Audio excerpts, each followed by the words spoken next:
신바람 사연 아파트. 오늘의 사연 시작하겠습니다. 안녕하세요. 올해 가을에 결혼식을 앞두고 있던 예비 신부입니다. 지금은 부부가 되기는커녕 피해자 가족과 피의자 가족이 되어버렸네요. 드라마 같은 제 파혼 이야기를 한번 해보려고 이렇게 사연 보내봤어요. 결혼을 앞두고 있던 남자친구와 저는 대학교에서 선후배 사이로 만났습니다. 늘 듬직하고 자상한 남자친구는 대학 생활 내내 많은 도움을 주었습니다. 특히 넉넉지 못한 가정 형편에 있었던 저는 장학금을 받지 않으면 안 됐기에 많은 시간을 공부에 할애해야만 했었어요. 그런 이유로 다른 연인들처럼 분위기 좋은 곳에 가거나 어디 맛있는 걸 먹으러 다닌다거나 하는 일반적인 연애를 할 수 있는 상황이 아니었어요. 그래서 처음에 남자친구가 제게 사귀자고 데이트 신청을 했을 때도 두 번이나 안 된다고 밀어냈었고요. 하지만 남자친구는 한결같이 저를 사랑한다 말했고 끝내 제 마음을 돌리게 되었습니다. 오랜 시간 동안 저를 기다려준 남자친구가 저에게 결혼하자고 했을 때 저는 이 사람을 놓치면 안 되겠다 싶은 마음에 기쁜 마음으로 그 청혼을 받아들였네요.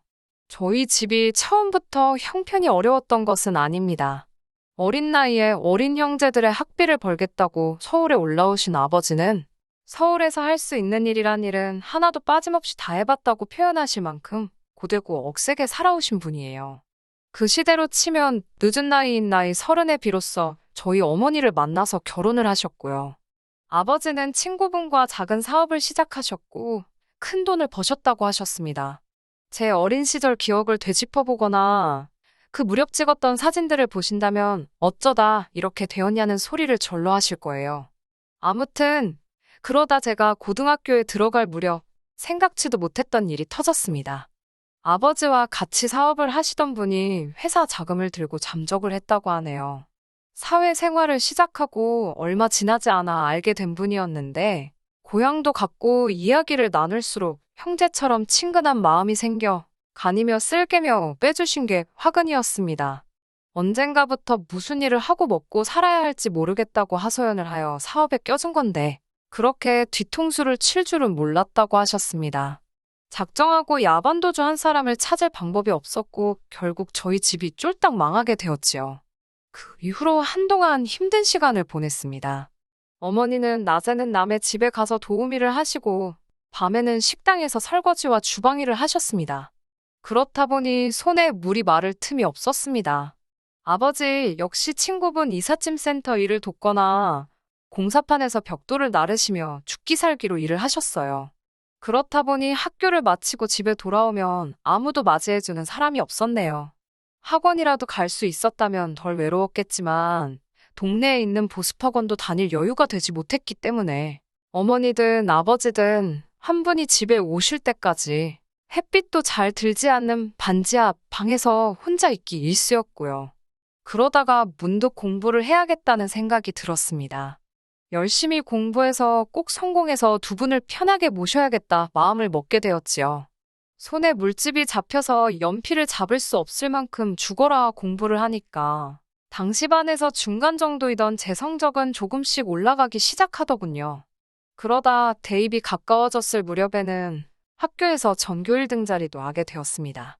부모님 두 분 다 해준 것도 없는데 대단하고 기특하다며 얼마나 기뻐하시던지요. 그 이후에는 한국에서 5손가락 안에 꼽히는 대학의 경영학과에 입학했고요. 사연만은 저와는 달리 남자친구는 한눈에 봐도 곱게 자란 사람처럼 보였습니다. 부자들이 많기로 이름난 동네에서 고등학교를 나왔다는 남자친구는 대학교도 저에 비하면 비교적 수월하게 들어온 편이었습니다. 언행이나 행동에서 여유가 묻어나오는 남자친구는 그 여유만큼 씀씀이도 큰 편이었어요.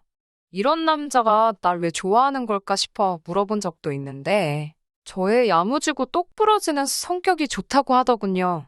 무엇보다 제가 입버릇처럼 괜찮다고 마음을 편히 가지라고 하는 그 말이 듣기가 좋다고 하면서요. 아무튼 결혼 이야기가 나오고 나서 남자친구 집에 인사를 가게 되었습니다. 남자친구 어머니는 여자친구를 집에 데려온 적이 없어서 연애도 안 하나 걱정을 하셨다며 저를 반갑게 맞아주셨습니다. 당신은 검소하고 단정한 사람을 좋아한다면서 제가 참 마음에 든다고 하셨어요. 하지만 남자친구가 자리를 비우자 태도가 싹 돌변하시더군요. 뭐랄까 싫은 소리는 안 하시는데 눈빛에 냉기가 돌았다고 할까요. 그러더니 누가 먼저 만나자고 그랬냐 물어보셨고 혹시 당신 아들을 돈 보고 사귀냐고 묻더라고요. 황당하고 어이가 없었던 제가 남자친구가 저를 먼저 따라다니기 시작했다 말씀드렸습니다. 최초에는 제가 남자친구의 데이트 신청을 거절하고 스스로 거리를 두었다는 사실도요. 제 사내는 관심도 없고 애초에 얼마나 되는지도 몰랐다고도요. 솔직하게 말씀을 드렸는데 피식 코웃음을 치시더니 요즘 애들은 당신 때랑 다르게 입에 침도 안 바르고 거짓말을 한다고 하셨습니다. 저는 거짓말이 아니고 진짜니까 남자친구한테 직접 여쭤보시라고 했더니 당신 아들은 눈치도 빠르고 착해서 물어보면 제가 원하는 대로 대답을 할 거라 했습니다. 어이가 없고 황당해서 다시 한마디 하려는데 자리를 비웠던 남자친구가 돌아왔습니다. 그러자 남자친구 어머니는 언제 그런 일이 있었냐는 듯이 저와 이야기를 해볼수록 통통 튀는 매력이 있다며 남자친구에게 제 칭찬을 하시더군요. 이 일을 겪은 뒤 저는 남자친구에게 이별을 통보했습니다. 차마 남자친구 어머니가 이중인격 사이코 같다는 소리는 못하고 그냥 우리는 안 맞는 것 같다고 했습니다. 그런데 한 달 가까운 시간 동안 남자친구는 몇 번이고 전화하고 찾아왔습니다. 가슴이 아팠지만 흔들리면 안 된다는 생각으로 밀어내고 모른 척 했습니다. 이렇게 그대로 헤어질 생각이었으니까요. 그러던 어느 날 밤늦게 귀가하신 아버지께서 우리 집 앞에 사람이 쓰러져 있다며 구급차를 불러야겠다고 하시더군요. 저는 설마 싶은 마음에 나가봤고 거기엔 아니나 다를까 술에 취한 남자친구가 쓰러져 있었습니다. 아버지께서 아는 사람이냐고 물어보시기에 저는 그동안 있었던 일을 솔직히 털어놓았습니다. 저와 사귀던 사람이고 인사까지 갔었다는 이야기를요. 이야기를 다 들으신 아버지께서는 한참을 생각하시더니 그래도 이렇게까지 매달리는 걸 보면 남자친구가 저를 참 좋아하는 것 같다며 한 번 더 기회를 줘보면 어떻겠냐 하셨습니다. 그리고 남자친구 어머니는 한번 직접 만나 뵙고 싶다고 하셨어요. 혹시 오해가 있었을 수도 있지 않냐면서요. 그렇게 남자친구와 저는 다시 시작하게 되었고 이 모든 게 저희 부모님 덕분이라는 걸 알게 된 남자친구는 이미 마치 사위라도 됐냐. 저희 부모님에게 정성과 시간을 쏟으며 참 잘하더라고요. 그리고 얼마 지나지 않아 남자친구의 과거를 알게 되었습니다. 하루는 남자친구가 저희 아버지와 호프집에서 맥주를 마시고 있다고 하더라고요. 제가 집에 언제 가려고 그러냐고 얼른 가라고 하자 자기는 집이 싫답니다. 그게 무슨 소리냐고 물으니 자기 집에는 다 가짜밖에 없대요. 남자친구의 사연은 충격적이었습니다. 어린 시절 친아버지를 잃고 어머니 손에서 자라던 남자친구에게 아버지가 생긴 건 남자친구가 고등학교에 들어가고 얼마 지나지 않아서랍니다. 당시 어머니께선 큰 빚에 시달리고 있었는데 지금의 아버지가 그 빚을 갚아주는 대신 결혼을 하자고 하셨다는 거예요. 문제는 막상 두 분이 결혼을 하시긴 했는데 새아버지께서는 애시당초 어머니만을 좋아하셨을 뿐 남자친구에게는 굉장히 냉랭하셨답니다. 심지어 어머니와 아들 사이인데도 갈라놓지 못해 안달이셨고 행여 남자친구의 어머니가 남자친구를 위해 맛있는 음식이라도 해주는 꼴을 못 보셨대요. 듣자 하닌 남자친구를 아들이 아닌 질투의 대상으로 여기셨던 모양이에요. 문제는 남자친구의 어머니도 혼자 애를 키우며 고군분투하던 그 시절로는 돌아갈 수 없다며 남자친구에게 어떻게든 새아버지 눈에 들도록 노력을 하라 강요했다고 합니다. 남자친구는 자기 때문에 다시 고생하는 건 볼 수 없다는 생각에 억울하고 힘들어도 그냥 버텼다고 하더군요. 저는 그렇게 힘들었으면 독립을 하지 그랬냐고 물으니 잠시 말을 잇지 못하던 남자친구는 용기가 없었다고 했습니다. 그리고 남자친구가 왜 저와의 관계에 그토록 집착을 했는지 이해가 되었고 모성이라고 할까요? 남자친구에게 따뜻한 집과 사랑을 주는 사람이 되고 싶었습니다. 남자친구는 이제 그만 결혼하면 안 되냐고 물었고 저도 더는 미루고 싶지 않았어요. 다시 본격적으로 결혼 이야기가 오고 가기 시작했습니다. 그리고 그 무렵 저희 부모님에게도 좋은 소식이 들려왔어요. 오래전 아버지의 돈을 들고 잠적한 인간을 잡은 것 같다는 경찰의 연락이었습니다. 게다가 몇 년간 고생하시며 모으신 돈으로 얼마 전 비록 정말 작기는 하지만 건물을 하나 사셨는데 그 건물 앞으로 지하철역이 들어온다는 뉴스가 나오면서 예상치 못하게 큰 이익을 보게 되셨거든요. 저희 부모님은 행운의 여신이 다시 우리 가족을 향해 미소를 짓는 것 같다며 정말로 기뻐하셨습니다. 얼마 후 상견례 자리가 만들어졌습니다. 서울에서 유명하다는 한정식 집으로 예약을 했어요. 저희 부모님과 제가 먼저 도착을 했고 얼마 지나지 않아 남자친구와 남자친구 부모님이 도착을 했습니다. 그런데 저희 아버지 안색이 좋지 않으셨어요. 어디 불편하시냐고 물으니 그런 건 아니라고 하시는데 평소답지 않으신 모습에 신경이 쓰이더라고요. 곧이어 아버지께서는 남자친구 부모님께 양해를 구하시곤 어머니와 잠시 자리를 비우셨습니다. 무슨 상황인지 알 수 없었던 제 입장에서는 답답한 노릇이었어요. 잠시 저희 부모님이 자리를 비운 사이 남자친구의 아버지께서 부모님은 무슨 일을 하시냐고 물으시더군요.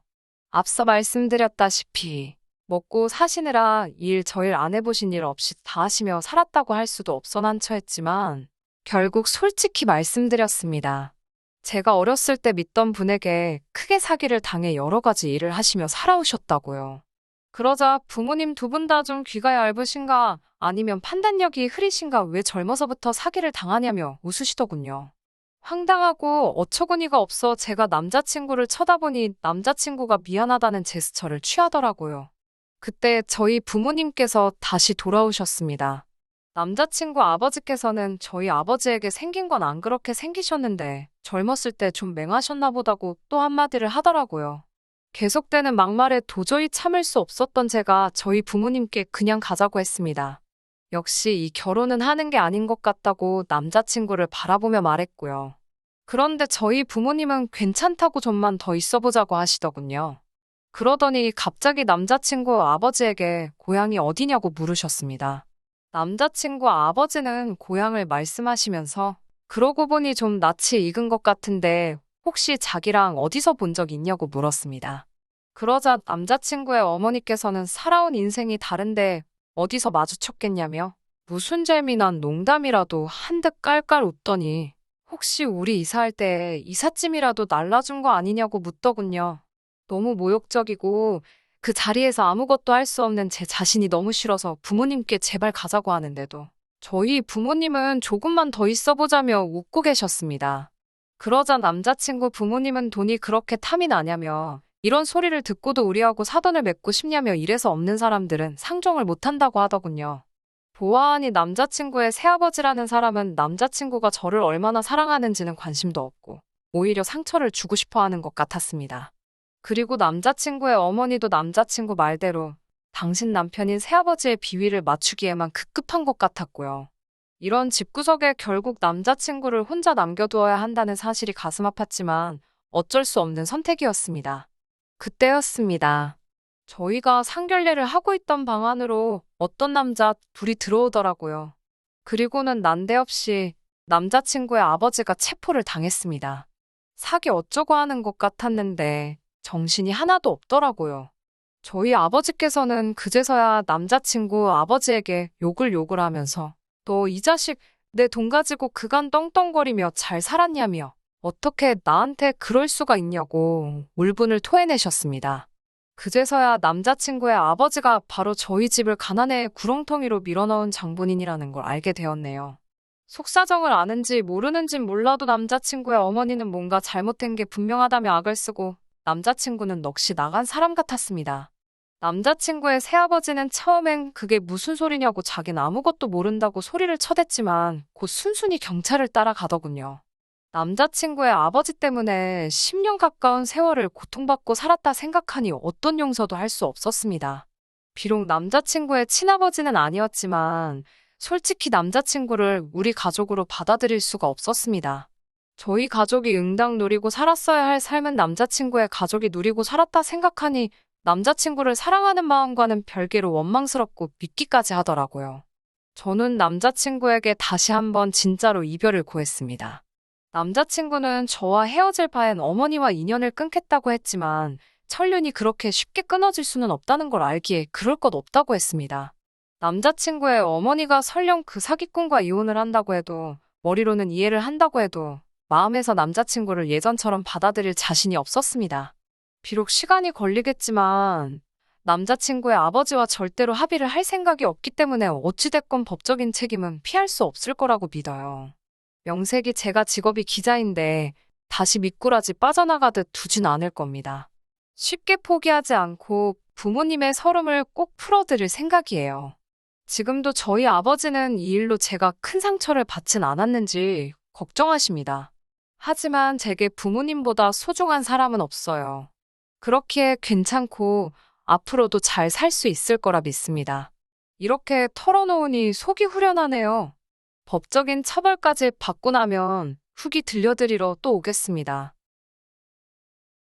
끝까지 들어주셔서 감사합니다. 오늘의 사연은 여기까지입니다. 구독과 좋아요, 알람 설정 부탁드리고 더 좋은 사연으로 다시 찾아뵙겠습니다. 감사합니다.